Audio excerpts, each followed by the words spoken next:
This video is evidence. It's evidence in a crime. It's evidence that should be played out in court, not in public. Yet, we have to release it. The video will show you that there is no doubt who gunned down our officers. It is the most incriminating piece of evidence that we have. In 1993, Officer Gus Spanos was murdered in Tulsa. There was no video. In 1996, Senior Patrol Officer Dick Hobson was murdered in Tulsa, and there was no video. We have enjoyed 24 years of our officers being safe on the street, safe from murder on our streets. But that ended on June 29th.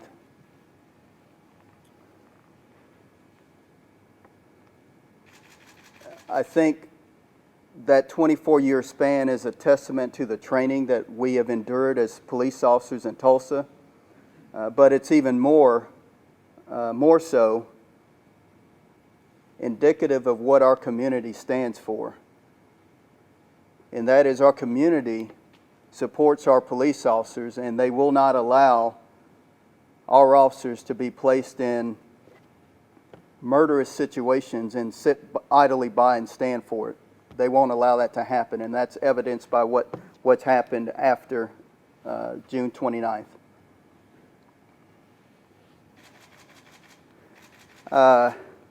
When we first started this body-worn camera program, it was designed for transparency for our community, and it now serves as evidence.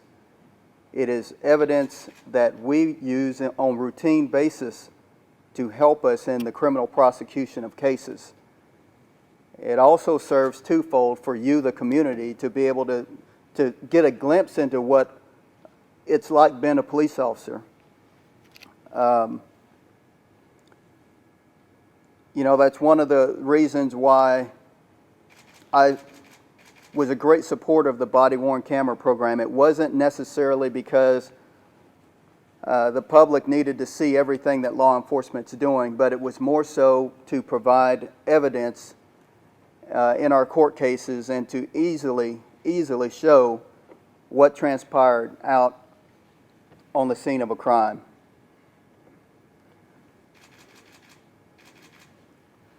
You know, we're supposed to be a civilized society. We're supposed to be a society that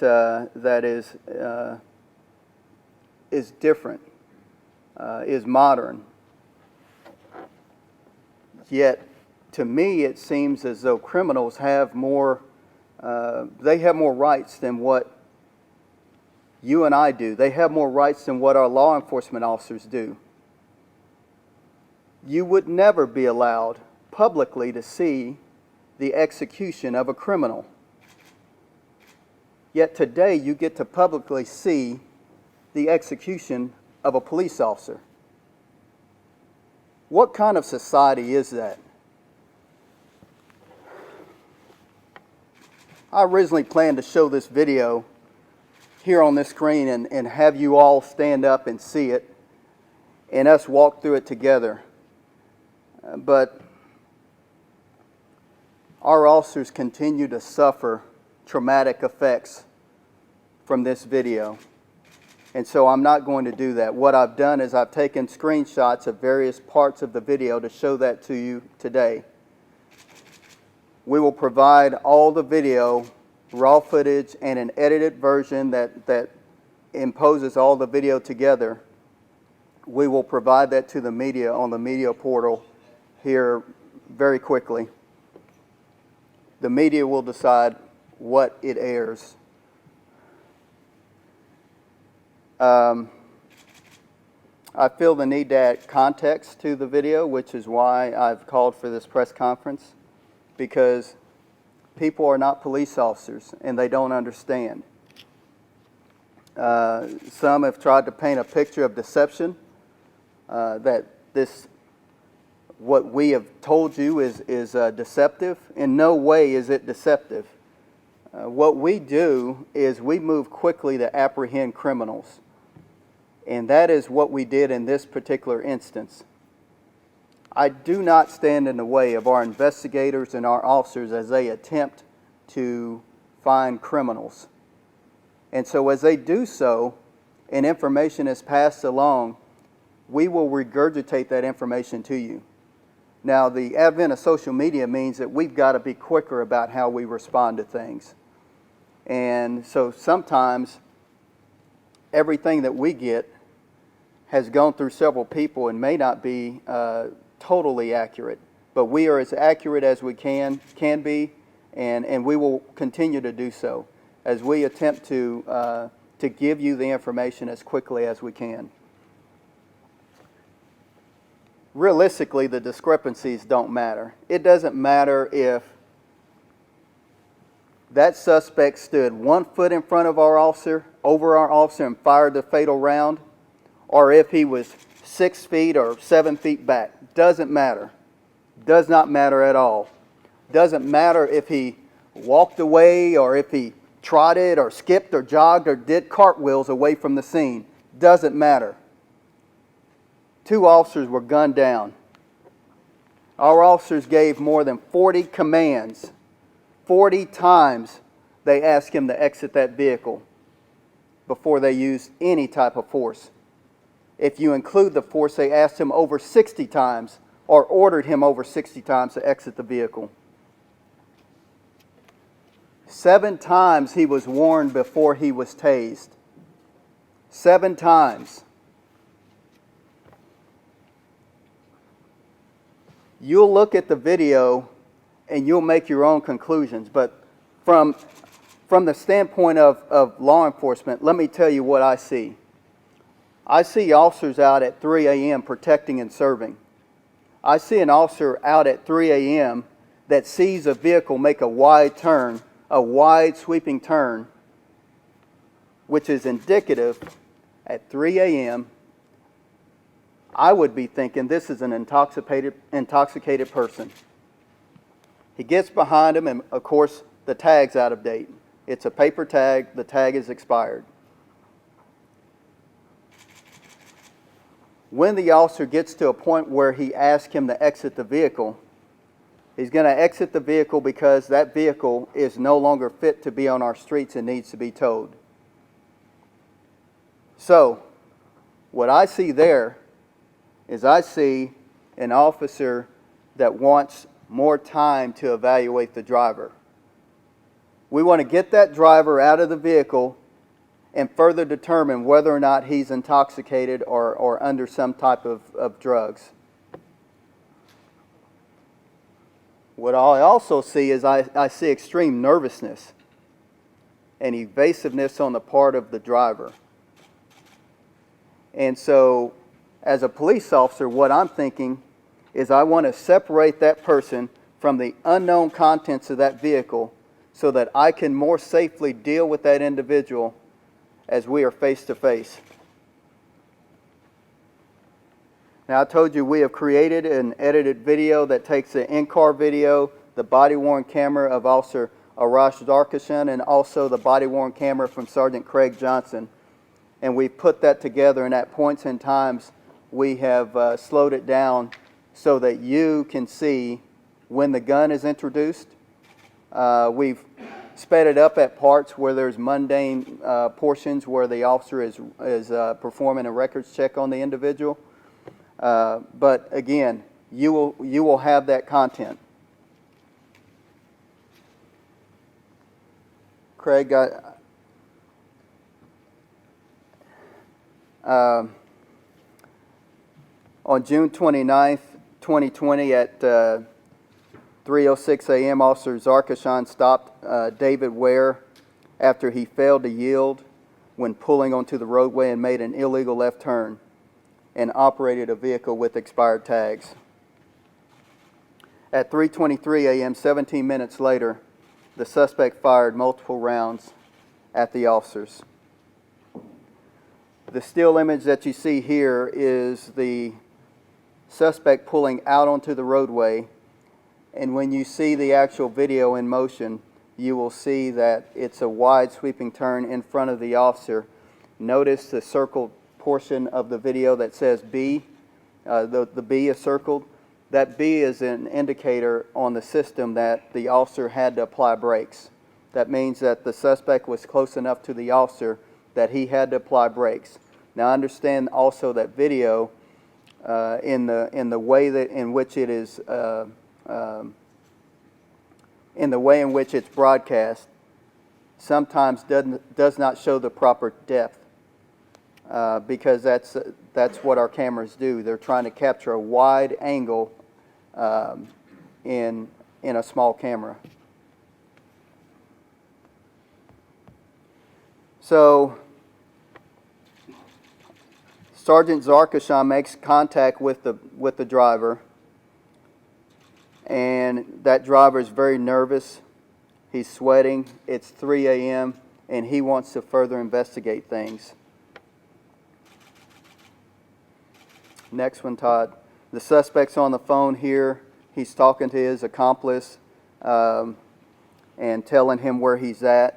At this time, officers have already ordered him out of the vehicle. They've ordered him out of the vehicle over 40 times. The next slide shows that, again, he was given 40 lawful commands, and he's given 7 different warnings. Sergeant Johnson does what's called an arc on the taser.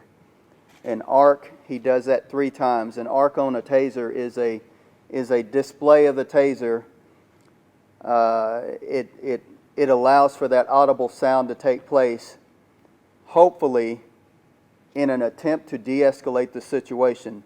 The taser is arcing so that maybe this man will gain compliance. Maybe he will see that taser and decide that it's time to exit the vehicle, but he doesn't.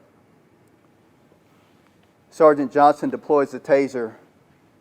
The first deployment is ineffective and the suspect defeats the taser. The second deployment is also ineffective. The suspect defeats the taser.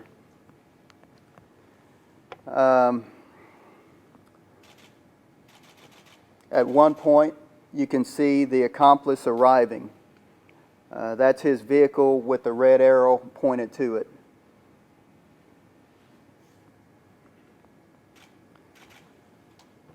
Officer Johnson has already sprayed the man with OC spray. It is somewhat effective. However, it does not gain compliance. And now officers have to worry about 2 different threats. They now have to worry about the driver of this vehicle and now an unknown person in another vehicle that's arrived on the scene. And so their attention is diverted, trying to do 2 things at one time. They have already been in a struggle with the suspect. They are already fighting and struggling with him.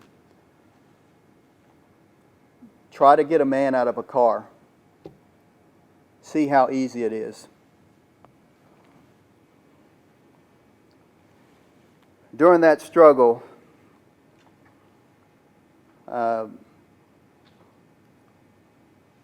Zarkeshan's body camera is muted. It's muted not by the officer, but during the struggle by the flailing of arms, him wrestling with the suspect. His body camera becomes muted. So when you see the video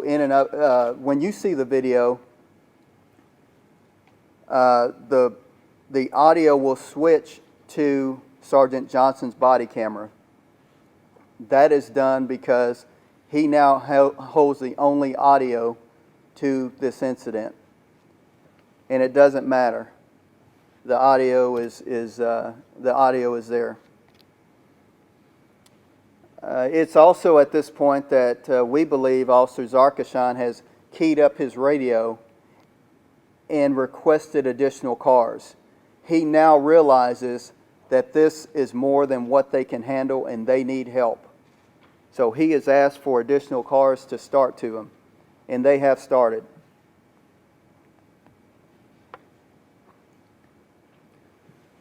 This next video, or this next image, shows after Sergeant Johnson sprays him a second time, this suspect is now retrieving a gun from underneath the front seat. They don't know that. They did not see this occurring. They're attempting to control the situation. They have deployed all of the less lethal options that they have available to them on their tool belt. And now it's just sheer brute force that they are attempting to extricate this man from the vehicle. We enhanced, we didn't, I don't want to say enhance, we blew up this image. This is a still shot from the video. I believe this is from Officer Zarkeshan's body-worn camera video. And it shows, this is the only glimpse that you will get of that firearm in the hands of our suspect.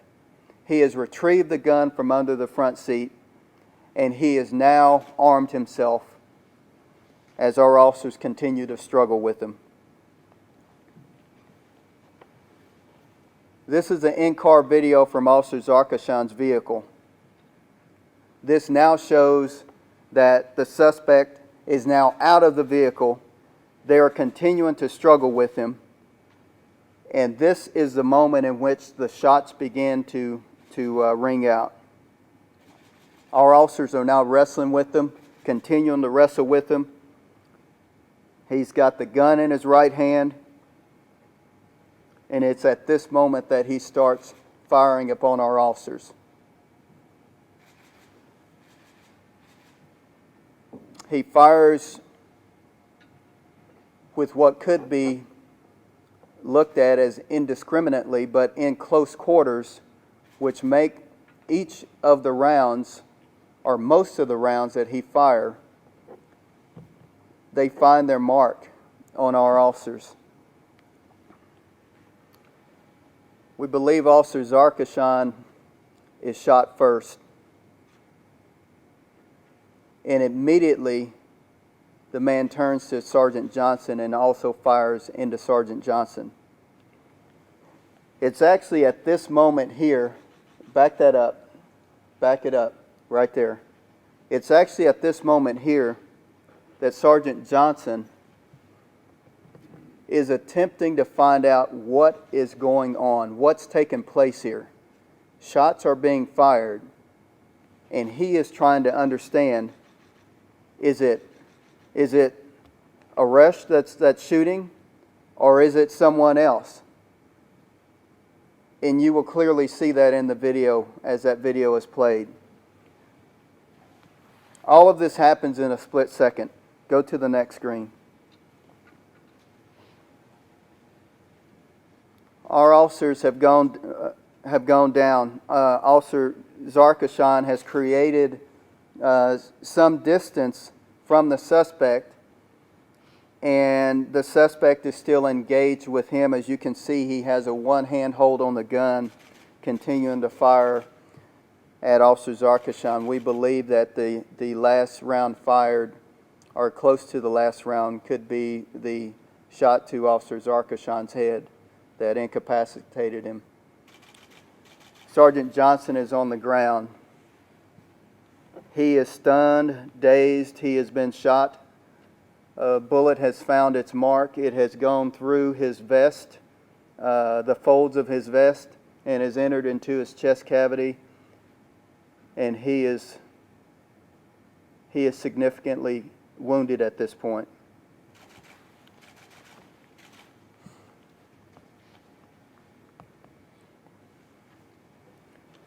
Next video, next slide, you see the suspect now focus on Sergeant Johnson. He is down on the ground. He's screaming in pain.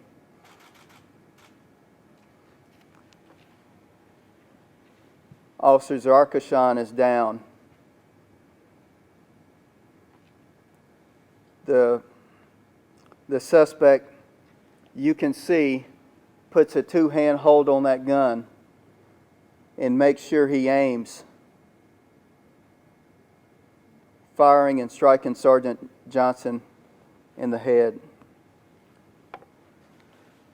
The next video you can see, or next image, I'm sorry, you can see the suspect now turning and leaving the scene. He is making his exit. The detention of this stop is over. He has escaped.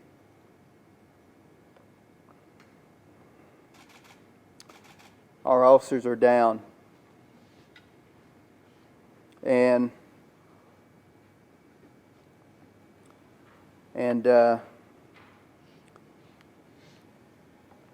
Craig is mortally wounded at this point, and he's not going to survive.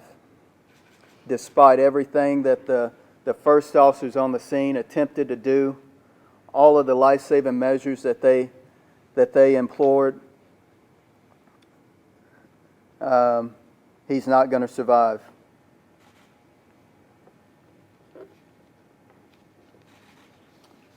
I believe this is evidence in a crime. I told you before that this video, the public interest, the court and the evidence and what's going to take place in court should outweigh that public interest, in my opinion. But we're compelled to release it. It is going to be up to the public. It's going to be up to you, the media, on what portions of it you show. But I can tell you this, Tulsa police officers are traumatized, and there's a lot of officers that don't want to see this video.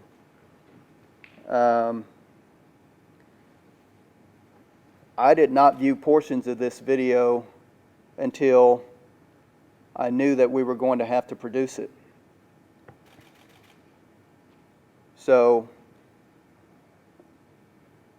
if I were the public, I would turn the television off. I would tune out. Let this video play out in court, and let the judge and jurors be the ones that must view it.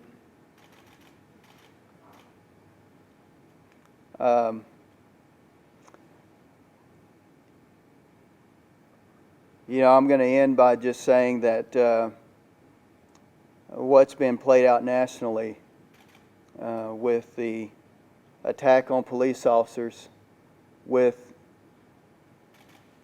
just a couple days ago, 2 officers in Los Angeles, the attempted assassination of 2 officers who were just sitting in their vehicle. And then the sentiment of the public to go to the emergency room where these officers, doctors are attempting to save their lives, and to attempt to storm the emergency room, and the attempt to, or to shut down the hospital, protesting, saying death to the officers.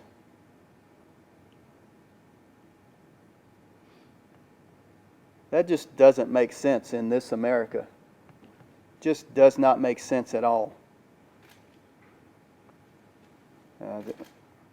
We try hard to be right, and we want to be right. And it just pains me to see our nation and our officers going through what they're going through. There has to be a correction. Somebody has to wake up.